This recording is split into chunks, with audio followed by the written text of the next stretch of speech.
الحمد لله رب العالمين والصلاة والسلام على سيد الأنبياء والمرسلين وعلى آلہ وصحبہ اجمعین اما بعد۔ سلسلہ شروع کیا تھا اسلامی مہینوں کے فضائل اور احکام کے بارے میں۔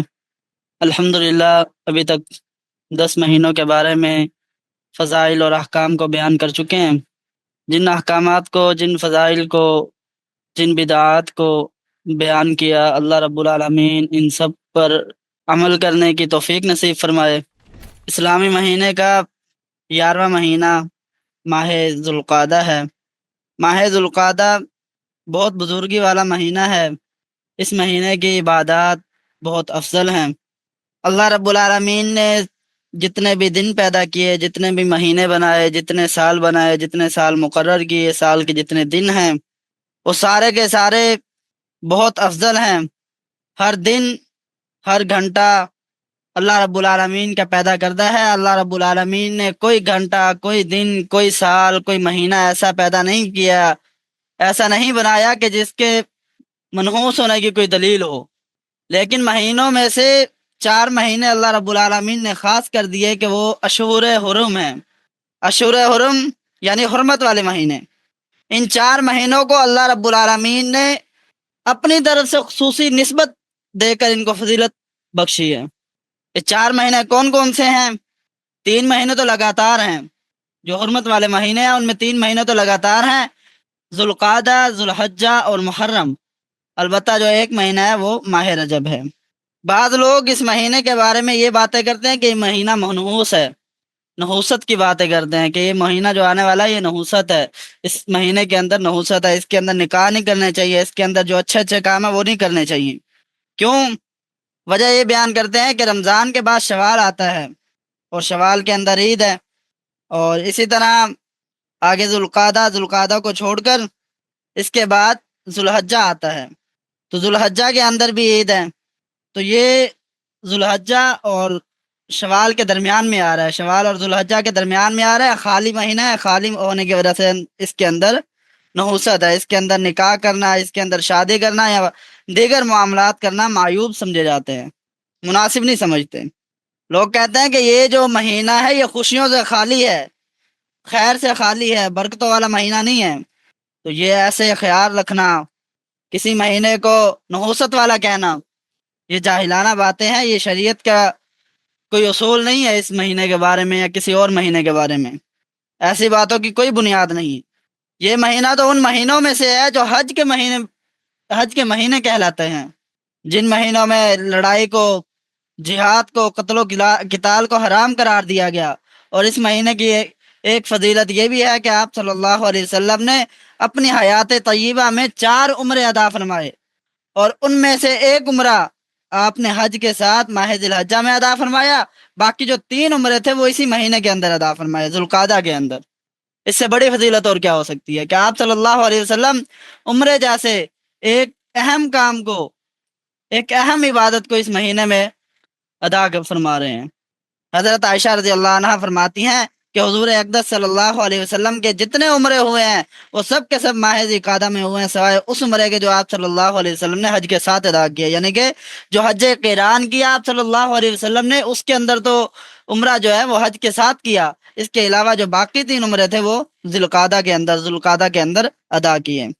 تو اس لحاظ سے دیکھیں کہ یہ جو مہینہ ہے ذوالقعدہ کا، حضور صلی اللہ علیہ وسلم نے اس مہینے کو عمرے کے لیے منتخب فرمایا۔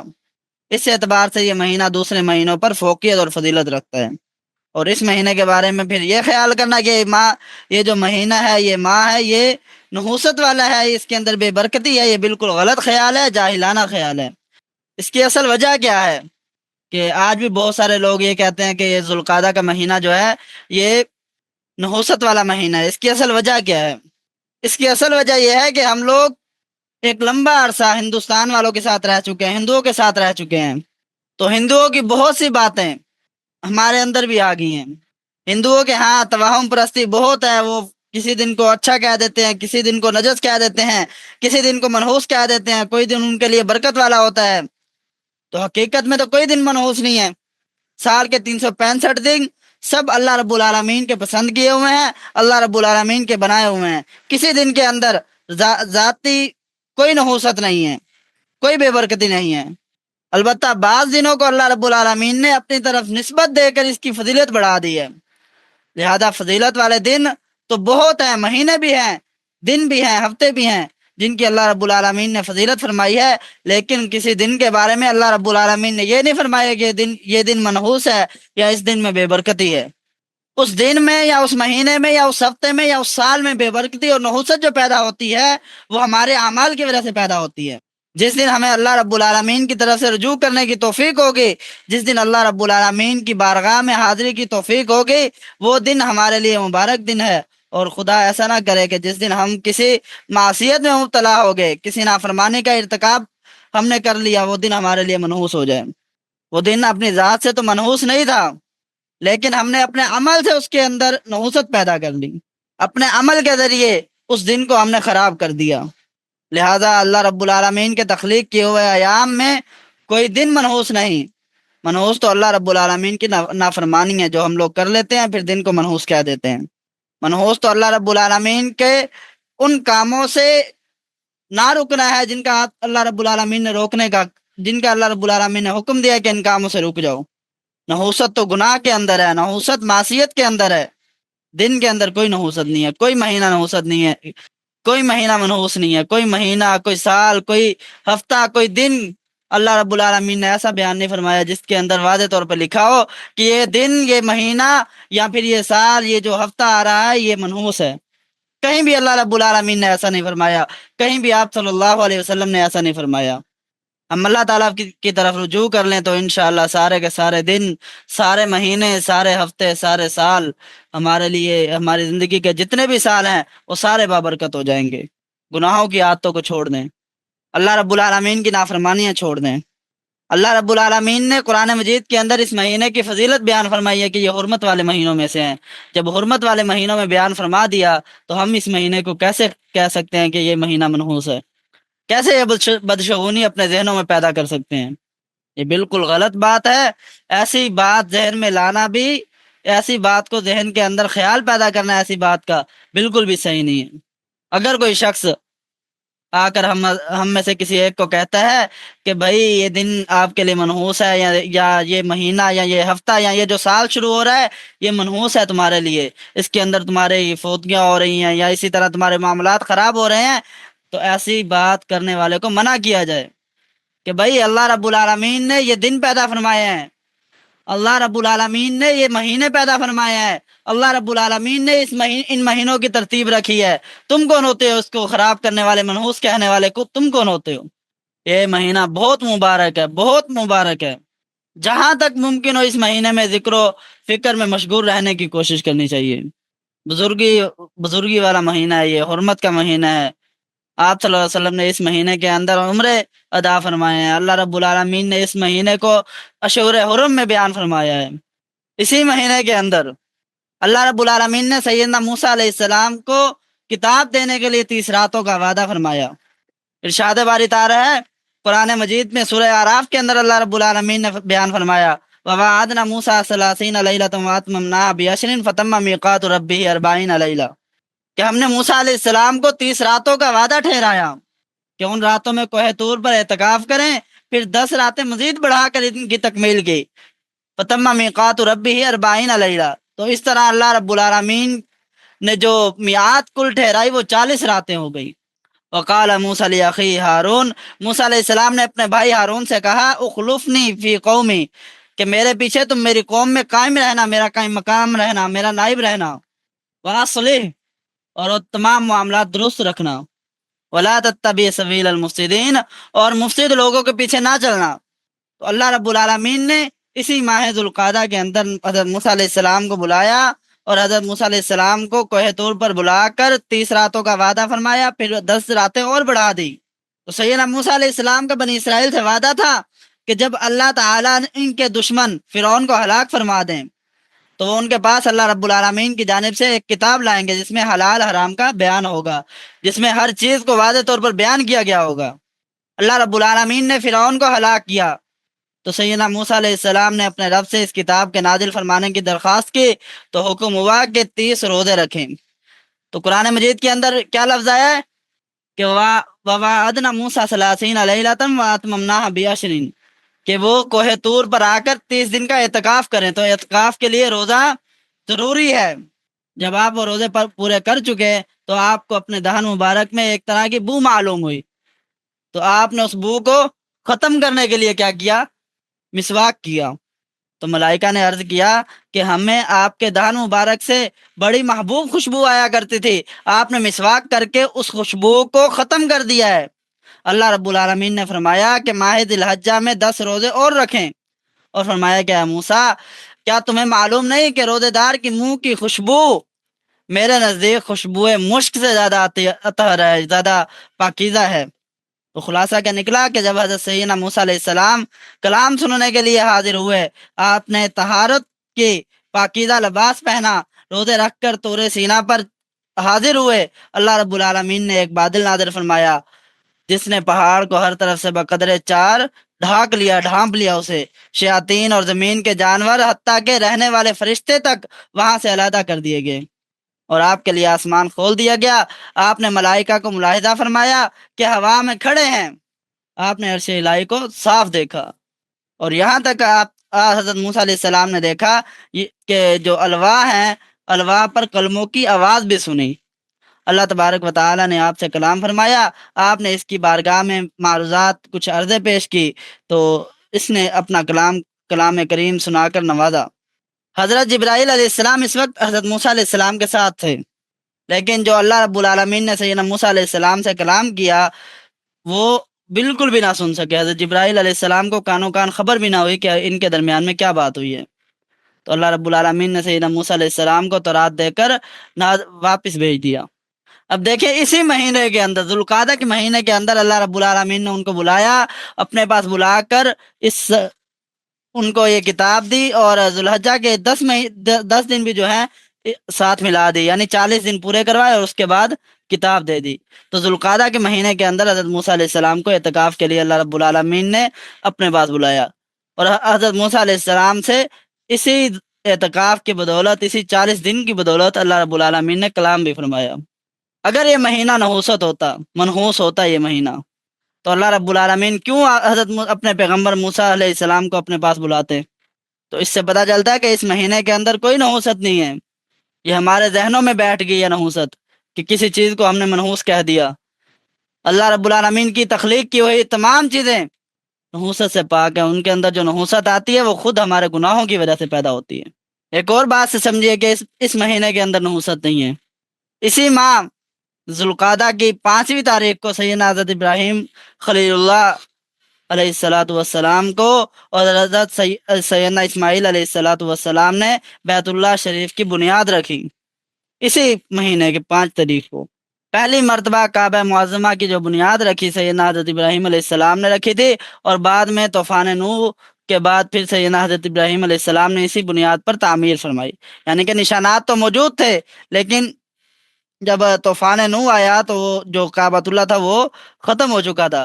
پھر حضرت ابراہیم علیہ السلام نے دوبارہ اس کی تعمیر شروع کی. یہ تعمیر حضرت ابراہیم علیہ السلام کے دستے اقدس سے ہوئی تھی. اور اسی طرح جو حضرت ابراہیم علیہ السلام کام کر رہے تھے، اور حضرت اسماعیل علیہ السلام جو تھی وہ حضرت ابراہیم علیہ السلام کے ساتھ تھے. تو دیکھیں کتنی معظم بات ہے، کتنی عظمت والی بات ہے کہ اس مہینے کے اندر کعبۃ اللہ کی، جس کے لیے ہم لوگ دور دور سے جاتے ہیں اس گھر کو دیکھنے کے لیے، بیت اللہ شریف کو دیکھنے کے لیے عوام کتنی دور دور سے مسلمان آ رہے ہوتے ہیں کہ بیت اللہ کی زیارت نصیب ہو جائے، کتنی دعائیں کر رہے ہوتے ہیں. اس بیت اللہ کی بنیاد حضرت ابراہیم علیہ السلام نے کس وقت رکھی؟ 5 ذوالقعدہ کو، ذوالقعدہ کی 5 تاریخ کو. ماہ ذوالقعدہ کی 14ویں تاریخ کو اللہ رب العالمین نے سیدنا یونس علیہ السلام کو مچھلی کے پیٹ سے باہر نکالا. اور سیدنا حضرت ابن عباس رضی اللہ عنہما کا قول ہے کہ سیدنا یونس علیہ السلام نے اپنی قوم سے عذاب کا وعدہ کیا، اس میں تاخیر ہوگی تو آپ ان سے چھپ کر نکل گئے. آپ نے دریائی سفر کا ارادہ فرمایا، کشتی پر سوار ہوئے، دریا کے درمیان میں کشتی ٹھہر گئی، اور اس کے ٹھہرنے کا کوئی سبب ظاہر موجود نہیں تھا، ظاہراً کوئی سبب موجود نہیں تھا. تو ملاحوں نے کیا کہا کہ اس کشتی میں اپنے مولا سے بھاگا ہوا کوئی غلام ہے، قرعہ ڈالنے سے، یعنی کہ قرعہ اندازی کی پرچیاں ڈالی گئی تو پرچیاں ڈالنے کی صورت میں وہ ظاہر ہو جائے گا۔ تو جب پرچیاں ڈالی گئی تو حضرت یونس علیہ السلام کا نام نکلا۔ 3 بار پرچیاں ڈالی گئی، تینوں بار حضرت یونس علیہ السلام کا نام نکلا۔ تو اس کے بعد آپ نے فرمایا کہ میں ہی وہ غلام ہوں جو آپ کو پانی میں ڈال دیا گیا۔ جب لوگوں نے دیکھا کہ حضرت یونس علیہ السلام نے خود اقرار کر لیا ہے، خود کہہ رہے ہیں کہ میں ہی وہ غلام ہوں جو اپنے آقا سے بھاگا ہوا ہے، اپنے مولا سے بھاگا ہوا ہے، تو اپنے مولا کے حکم کے بغیر اجازت کے آ گیا ہے، تو خود پھر کیا کیا ہے ملاحوں نے حضرت یونس علیہ السلام کو پانی میں ڈال دیا، کیونکہ اس وقت کا دستور یہی تھا کہ جب تک بھاگا ہوا غلام دریا میں غرق نہ کر دیا جائے اس وقت تک کشتی چلتی نہ تھی۔ تو بحکم الہی مچھلی نے آپ کو نگل لیا۔ آپ مچھلی کے پیٹ میں 1 دن یا 3 دن یا 7 دن یا 40 دن تک رہے۔ آپ نے ذکر الہی کی کثرت کی اور مچھلی کے پیٹ میں لا الہ الا انت سبحانک انی کنت من الظالمین پڑھنا شروع کر دیا۔ تو اللہ جل شانہ نے مچھلی کو حکم دیا تو اس نے سیدنا موسیٰ علیہ السلام کو دریا کے کنارے ڈال دیا۔ سورہ انبیاء کی پارہ نمبر 17 کے اندر آیا تھا وَذُلْنُونُونَ اذ ذهب مغاضبا فظن ان لن نقدر علیہ فنادى في الظلمات اللہ الہ الا انت سبحانک انی کنت من الظالمین۔ اور ذوالنون کو یاد کرو کہ جب چلا گیا غصے میں کہ ہم اس پر تنگی نہ کر دیں تو اندھیریوں میں پکارا، کوئی معبود نہیں سوائے تیرے پاکی کے، تجھ کو بے شک مجھ سے بھیجا ہوا۔ یعنی اللہ رب العالمین نے مچھلی کے پیٹ میں رہنے کے بعد جب اندھیریاں تھی جس کے اندر اندھیرے ہی اندھیرے تھے تو اللہ رب العالمین نے کیا فرمایا کہ اندھیروں کے اندر اس نے پکارا، اندھیروں کے اندر پکارا، کیا پکارا؟ لا الہ الا انت سبحانک انی کنت من الظالمین، کیا اللہ تیرے سوا اور کوئی نہیں ہے، سبحانک تو پاک ہے، انی کنت من الظالمین بے شک میں ہی جو ہوں ظالموں میں سے ہوں، ظلم کرنے والوں میں سے ہوں۔ تو جب مچھلی کے پیٹ سے حضرت یونس علیہ السلام کو نکالا گیا، اللہ رب العالمین نے مچھلی کو حکم دیا، مچھلی نے حضرت یونس علیہ السلام کو دریا کے کنارے ڈال دیا، تو مچھلی کے پیٹ میں رہنے کے باعث آپ ایسے ضعیف اور نازک ہو گئے تھے جیسا کہ بچہ پیدائش کے وقت ہوتا ہے، جسم کی کھال نرم ہو گئی تھی، بدن پر کوئی بال باقی نہ رہ گیا۔ تو اللہ رب العالمین نے کدو کا درخت اگا دیا جو آپ پر سایہ کرتا تھا اور مکھیوں سے محفوظ رکھتا تھا۔ تو بحکم الہی روزانہ ایک بکری آتی، اپنا تھن حضرت یونس علیہ السلام کے منہ مبارک میں دے کر آپ کو صبح شام دودھ پلا دیتی، یہاں تک کہ جسم مبارک کی جلد جو ہے، کھال جو ہے وہ دوبارہ مضبوط ہو گئی۔ جب مضبوط ہو گئی اپنے موقع سے بال جمے، دوبارہ سے بال جمنا شروع ہو گئے، جسم مبارک میں توانائی آ گئی، تو اللہ رب العالمین نے ارشاد فرمایا کہ ہم نے اس پر کدو کا درخت اگا دیا، اور یہ کدو کا درخت آپ پر ذوالقعدہ کی 17ویں تاریخ کو اگایا گیا تھا۔ دیکھیں اللہ رب العالمین نے کیسے اس ماہ مقدس کے اندر یونس علیہ السلام کو چھٹکارا دیا۔ تو بات یہ بیان کرنا مقصود ہے کہ کوئی مہینہ بھی ایسا نہیں ہے، کوئی دن ایسا نہیں ہے جو نحوست والا ہو۔ نحوست ہمارے گناہوں کی وجہ سے پیدا ہوتی ہے، ہماری نافرمانیوں کی وجہ سے پیدا ہو جاتی ہے، ہم اللہ رب العالمین کے کہے ہوئے فرامین پر نہیں چلتے۔ اللہ رب العالمین نے جو شریعت نبی کریم صلی اللہ علیہ وسلم پر اتاری ہے، ہم اس شریعت کے مطابق نہیں چلتے۔ نبی کریم صلی اللہ علیہ وسلم کی زندگی کو اللہ رب العالمین نے ہمارے لیے نمونہ قرار دیا ہے، ہم نبی کریم صلی اللہ علیہ وسلم کی زندگی کے مطابق نہیں چلتے۔ آپ صلی اللہ علیہ وسلم نے جو راستے بتائے، آپ صلی اللہ علیہ وسلم نے جن طریقوں سے ہمیں عبادت کرنے کا طریقہ سکھایا، جو آپ صلی اللہ علیہ وسلم ہمیں حکم دے کے گئے، ہم نے ان احکام کو چھوڑ دیا۔ جب ہم نے ان احکام کو چھوڑ دیا، شریعت کے اصولوں کو چھوڑ دیا، تو پھر کیوں نہ ہمارے اوپر نحوست طاری ہو۔ اگر کسی دن کے اندر نحوست پیدا ہوتی ہے تو وہ گناہوں کی وجہ سے ہوتی ہے۔ تو ہمیں احتیاط یہ کرنی چاہیے، پہلے اپنے گریبانوں میں جھانکنا چاہیے، جو ہم دیکھیں کہ ہم نے اس دن کے اندر اعمال کیا کیا کیے ہیں، کوئی اچھا عمل بھی کیا ہے۔ اللہ رب العالمین سے اگر کوئی دن ہمارا اچھا نہیں گزر رہا تو اللہ رب العالمین سے بار بار اس دن کے بارے میں دعائیں کریں، اپنے اندر کی خامیوں کو دور کریں۔ جب ہمارے اندر کی خامیاں دور ہو جائیں گی، جب ہم اچھے اعمال کی طرف چلیں گے، نبی کریم صلی اللہ علیہ وسلم کے بتائے ہوئے طریقوں پر چلیں گے، انشاءاللہ ہمارے دن بھی اچھے گزریں گے، مہینے بھی اچھے گزریں گے، سال بھی اچھے گزریں گے۔ اس کے علاوہ اور بہت سارے مشہور واقعات ہیں جو اس ماہ کے اندر بیان کیے ہیں، اس ماہ کے اندر ہوئے ہیں۔ پردے کا حکم اسی آیت کے اسی مہینے کے اندر آیا ہے۔ سورہ نور کی آیت نمبر 31 ہے، وَقُلْ لِلْمُؤْمِنَاتِ يَغْضُضْنَ مِنْ أَبْصَارِهِنَّ وَيَحْفَظْنَ فُرُوجَهُنَّ وَلَا يُبْدِينَ زِينَتَهُنَّ إِلَّا مَا ظَهَرَ مِنْهَا، کہ مومن عورتوں سے کہہ دیں اپنی کچھ نگاہیں نیچی رکھیں اور اپنی شرمگاہوں کی حفاظت کریں اور اپنی زینت ظاہر نہ کریں مگر جو اس میں سے ظاہر ہو جائے۔ وَلْيَضْرِبْنَ بِخُمُرِهِنَّ عَلَى جُيُوبِهِنَّ، اور اپنی اوڑھنیاں اپنے گریبانوں پر ڈالے رہیں۔ ولا يمدين زينتهن الا لبعولتهن او آبائهن او آباء بعولتهن او ابنائهن، اور اپنی زینت کو ظاہر نہ کریں مگر اپنے خاوندوں کے لیے یا اپنے باپوں کے لیے یا اپنے خاوندوں کے باپوں اور اپنے بیٹوں یا اپنے خاوندوں کے بیٹوں یا اپنے بھائیوں یا اپنے بھتیجوں یا اپنے بھانجوں اور اپنی عورتوں کے لیے یا ان کے لیے جن کے مالک ان کے دائیں ہاتھ بنے ہیں، یا تابع رہنے والے مردوں کے لیے جو شہوت والے نہیں ہیں۔ تو اس آیت مبارکہ کے اندر اللہ رب العالمین نے حجاب کے احکام بیان فرمائے۔ تو یہ آیت مبارکہ بھی جو نازل ہوئی کس کے اندر ہوئی؟ ذوالقعدہ کے مہینے کے اندر۔ کتنا معظم مہینہ ہے کہ شریعت کا ایک اہم جو حکم ہے، شریعت کا جو اہم حکم کون سا؟ حجاب والا، پردے کا حکم، وہ اس مہینے کے اندر اللہ رب العالمین نے آپ صلی اللہ علیہ وسلم پر نازل فرمایا۔ اسی مہینے کے اندر غزوہ احزاب اور غزوہ حدیبیہ واقع ہوا، جس کو انشاءاللہ کل پڑھیں گے، کل اس کا لیکچر ہوگا انشاءاللہ۔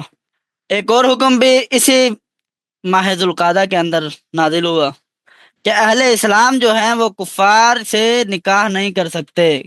جو اسلام والے ہیں، جو مومن ہیں، وہ کفار کی لڑکا ہے تو وہ لڑکی سے نکاح نہیں کر سکتا، لڑکی ہے تو وہ لڑکوں سے نکاح نہیں کر سکتی، اور جن کے نکاح پہلے ہو چکے تھے ان کے نکاح بھی ختم کر دیے گئے تھے۔